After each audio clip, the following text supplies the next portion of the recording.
이 얘기부터 좀 시작해야 될 것 같습니다. 오늘은 안창호 인권위원장 후보자 청문회 얘기인데요. 어제 국회 운영위에서 청문회를 직접 참여하셨잖아요. 맞습니다. 좀 현장 네. 분위기 좀 어땠습니까, 의원님? 그 다른 자리가 아니라 인권위원장이에요. 그렇죠. 그렇다면 가장 그냥 일반적인 상식 수준에서 필요한 덕목이 뭐냐면 열린 자세로 다양한 소수자들의 소수 의견까지 귀담아 듣겠다라는 태도 아니겠습니까? 그렇죠. 그런데 이분에게 제가 가장 답답하게 느꼈던 부분은 개인적인 인품은 뛰어나실 수 있어요. 이렇게 만났을 때 훌륭한 사회적인 이력을 가지신 분이다라고 말씀드릴 수 있지만 이를테면 학교에서 진화론과 창조론을 같이 배워야 한다라고 말씀하시는 당연히 기독교 분들, 종교를 가지신 분들 존중하지만 네. 그러나 진화론조차도 신념의 체계일 뿐이다. 라고 말씀하시는 걸 교과목으로 나란히 두고 네. 그리고 과학 역시도 입증된 사실이나 지식의 영역이 아닌 누군가 믿어서 생긴 확고한 신념 체계다. 이렇게 말씀을 하시는데 그냥 혼자 생각만 하시는 게 아니라 사실은 인권위원장은 교과목 편성 과정에도 조언을 할 수 있고요. 재원도 할 수 있습니다. 그래서 같은 맥락에서 이를테면 성교육은 어떻게 해야 될까요? 라고 했을 때 학교 교육 안에 성교육이 들어가는 게 아니라 부모에게 맡겨야 한다. 와, 가정교육을 통해서 해야 네. 된다? 그런데 그거가 존 스튜어트 밀의 이야기였는데 존 스튜어트 밀이 1802년생입니다. 네. 그러니까 19세기 사람이죠. 네. 그때는 1802년은 아직 학교라는 제도가 공공의 학교 제도가 설립되기 이전이에요. 네. 우리가 알고 있는 학교 개념. 네. 그러니까 그렇죠. 공교육이라는 게 없던 시절. 그럼 부모라도 성교육을 해야 된다라는 개념이지만 이 안창호 후보자 같은 경우는 여전히 이건 부모의 자기의 신념에 따라서 아이들을 가르쳐야 된다고 말씀하시니까 제가 말씀드리는 건 개인의 신념에 문제 없습니다만 이분이 인권위원장이 되었을 때 공교육 제도에까지 조언을 하신다면 이건 심각한 문제가 될 수 있다라는 거. 그리고 이를테면 최혜병 사건과 관련해서 박정훈 대령이 긴급 인권 구제 신청을 했었어요. 그런데 현재 인권위원회의 상임위원들이 이걸 일방적 기각을 처리하게 됩니다. 근데 그게 그 사이에 대통령실에 연락을 받았느냐 안 받았느냐 논박은 있긴 합니다만 그러니까 인권위가 국가가 혹시나 저지를지 모르는 국가 폭력에 있어서 대비하고 완충해주고 최후로 도망가서 숨고 내 말을 들어주는 장소가 되어야 되는데 윤석열 차에 대해서 어떻게 생각하느냐도 민감한 사안이라 대답할 수 없다. 표현의 자유에 대해서. 네. 네. 최혜병 그 기각 사건에 대해서도 현안이라 말할 수 없다. 그러니까 모든 현재 관련된 사건은 말씀하실 수 없다고 하시면서 진화론은 너무 또 그러니까 네. 당당하게 부정하시는 거예요. 헷갈린다. 차라리 모든 게 대답이 모호하거나 차라리 모든 게 신념에 있었다면 훨씬 더 인권위원장으로서 소신 있게 하겠구나라는 생각도 들었을 법해요. 나와 생각이 달라도. 그런데 막상 지켜야 돼, 감시해야 될 국가 권력에 대해서는 너무 좀 관대하시고 또 개인의 신념에 대해서는 좀 과도하게. 그래서 심지어는 공산주의를 우리나라의 공산주의화를 노리는 사람들이 차별금지법을 찬성하고 있다라고 하는 논리를 동성애와 그게 무슨 말씀까지 관계인지 저는 하시더라고요. 너무 모르겠더라고요. 네, 그래서 동성애가 결국은 우리나라 내지는 사회의 공산주의화의 혁혁한 수단이 될 수 있으므로 근데 사실 차별금지법이라는 게 동성애만 한정된 것도 아니거든요. 그렇죠. 여러 모든 가지. 차별에 대해서 네. 사람들이 나눠 가져야 될 기회를 균등하게 줘야 하는데 뭐 취업이라던가 임금이라던가 노동시간이라던가 이런 데 차별이 생기면 안 된다라는데 그걸 몽땅 전부 다 동성애로만 또 한정해서 보시는 것도 사실은 조금 인권위원장으로서는 편협한 시각이었죠. 네. 이제 하나하나 떼서 보면은 이분이 이제 독실한 기독교 신자이자 네. 교회 장로라는 건 알려진 사실이긴 합니다. 근데 어제 이제 저도 놀랬던 게 진화론 창조론에서 물어봤을 때 그 진화론이라는 게 그 과학적인 증명이 없다는 얘기를 한 걸 보고 그럼 증명이 없는 근거를 대야 되는데 그런 건 없이 창조론도 똑같이 우리 일선 교육 현장에서 가르쳐야 된다는 취지로 말했단 말입니다. 이거 좀 어떻게 봐야 되는 이거 겁니까? 과학계가 가만히 네. 있습니까, 소장님? 아니 저는 그냥 길게를 안 보고 그냥 유튜브에서 쇼츠로 뜬 거 이렇게 봤는데 강연이 어제 계속 계셨죠. 네. 대단하시네요. 저는 그거 한 저도 1분, 저를 칭찬합니다. 네. 1분짜리 쇼츠 보는데도 막 화가 끌어올라가지고 어떻게 뭐 이런 사람이 공직을 하겠다고 나섰을까 그런 생각이 드는 거예요. 그냥 본인이 자연인이고 개인이면 그럼 주장할 수 있죠. 그럼요. 네. 본인의 뭐 신념이고 믿음이니까. 종교니까. 또. 그런데 국민의 어떤 대변자, 국민을 대표해서 나라 일을 하겠다라는 공직자로서는 저렇게 좀 표현이 죄송한데 이상한 생각과 판단을 가지신 분이 네. 공직을 할 자격이 있을까? 그러니까 이해가 안 돼. 논리적인 비약이 너무나 심해가지고 도대체 뭐 연결이 안 돼가지고 비판할 수 있는 뭘 못 찾겠어요. 지점을 포인트를. 네, 우리 그 평론가님께서 보면은 이분의 공직 생활에 대해서 우려를 하셨는데 생각보다 공직 생활을 굉장히 오래 하셨습니다. 많이 했더라고요. 그러니까 왜냐면 제가 예전에 네. 이제 출입했을 때도 그 검찰 출입을 했을 때 기자 신분으로 그때 서울고검장을 하셨거든요. 고검장을 하셨고 그 이후에도 이제 헌법재판관이 되셔서 재판관 활동도 하셨고 이번에도 이제 인권위원장이라면 장관급 공직자인 거잖아요. 예. 맞습니다. 이렇게 하고 있는 건데 여기 사실은 이론이 좀 약간 많이 제기되는 것 같아요. 어제 청문회 이후에. 제 짐작으로는 아마 헌법재판관까지가 내 공직의 마지막이라 생각하셨던 게 아닐까. 그러니까 짐작이 좀 되는 게 왜냐하면 헌법재판관이 되려고 해도 그 서면 질의를 받고 대답을 하잖아요.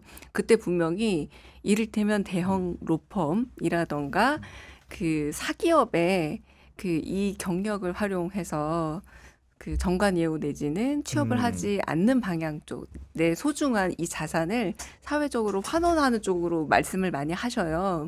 그런데 그 부분에 대해서 이제 질의가 있었을 때, 내가 로펌 안 간다고는 안 했다. 이렇게 대답하시는 거예요. 이게 사회적, 그러니까 법률가들이 자주 주장하는 바 있잖아요. 고말을 한 건 하지만 누가 읽어도 맥락상 그렇게 정관예우로 이 헌법재판관이라는 지위를 활용해서 네. 나중에 혹시라도 재판관의 경력이 돈으로 환산되는 일은 없도록 하겠다라는 말처럼 보이지만 굉장히 흥분하시더라고요. 그리고 부동산에 대한 편법 증여 의혹도 그러니까 있습니다. 그런 의혹이 제기됐죠. 네. 그것도 모두가 나름의 공직을 끝내신 이후에 좀 발생하는 일들이에요.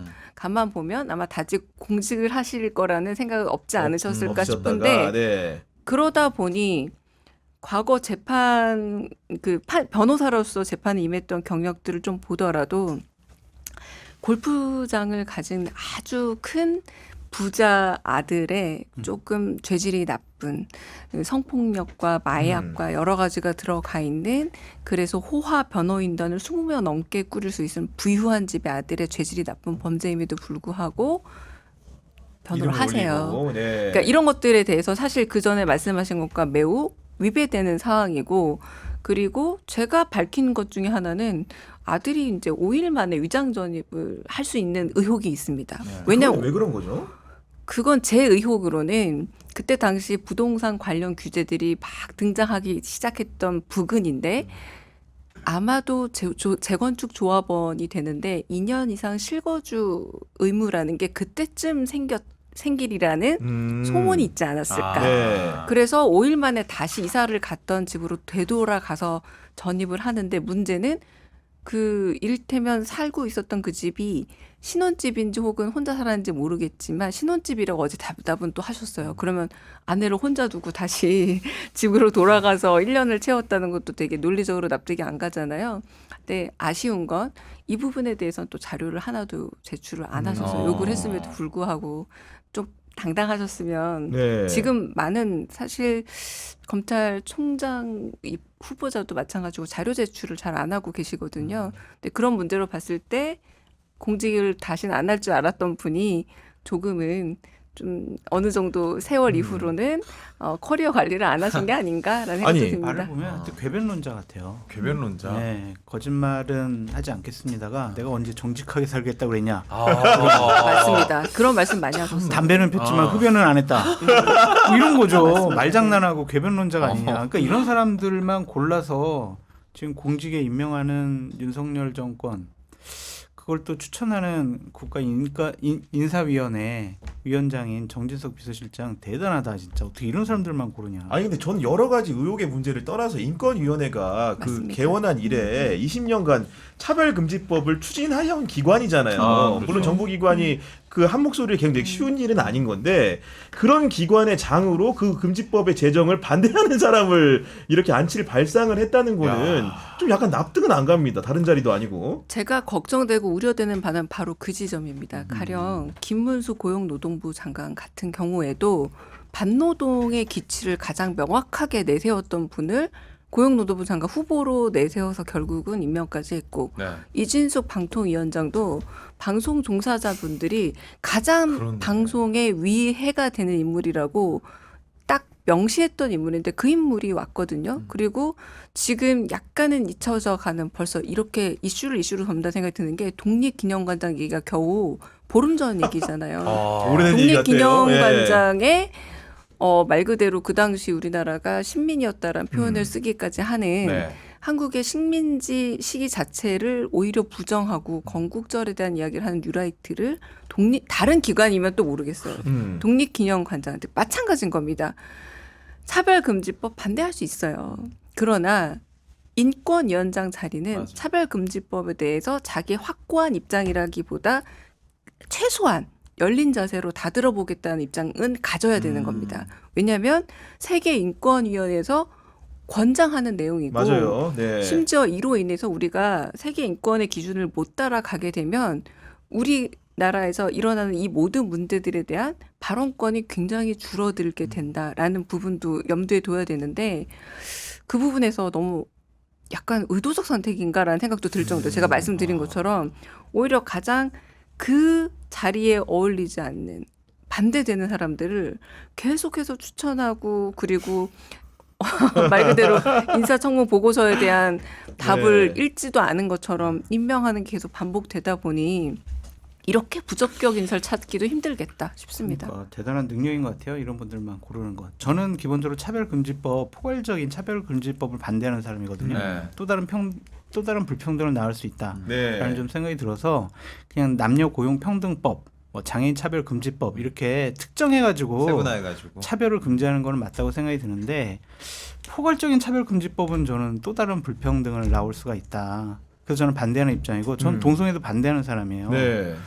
저는 개인이니까 정치 안 할 거니까 공직 안 할 거니까 이런 얘기를 자유롭게 할 수가 있지만 그래도 국가가 그동안 추진해왔고 사회적으로 어느 정도 합의와 공감대가 이루어진 부분이라면 개인적인 신념과 고집은 버려야죠. 그것이 잘못됐다라고 인정을 하거나 아니면 생각을 바꾸겠다고 해야지 이상한 공산주의 혁명까지 갖다 대면서 막시스트, 파시스트 진짜 네. 이게. 자신의 신념과 고집을 이렇게 강요하는 것은 공직자로서 자기가 없다고 볼 수밖에 없죠. 이해가 안 돼요. 어떻게 이런 사람들을 하는지. 아니 그리고 국회에 이제 어떻게 보면 정부와 여야 상황이 꼬여 있다고 하더라도 국회 보좌관도 해보셨으니까 인사청문회법상에 네. 자료 제출 의무가 있는 거잖아요. 그걸 다 안 해요. 근데 청문회만 할 때마다 그러니까 과거에도 안 준 것도 많은데 사생활 문제로 이번에 유독 청문회를 치르면서 보면은 요구하는 자료 70%를 안 주는데 어떻게 합니까 지금?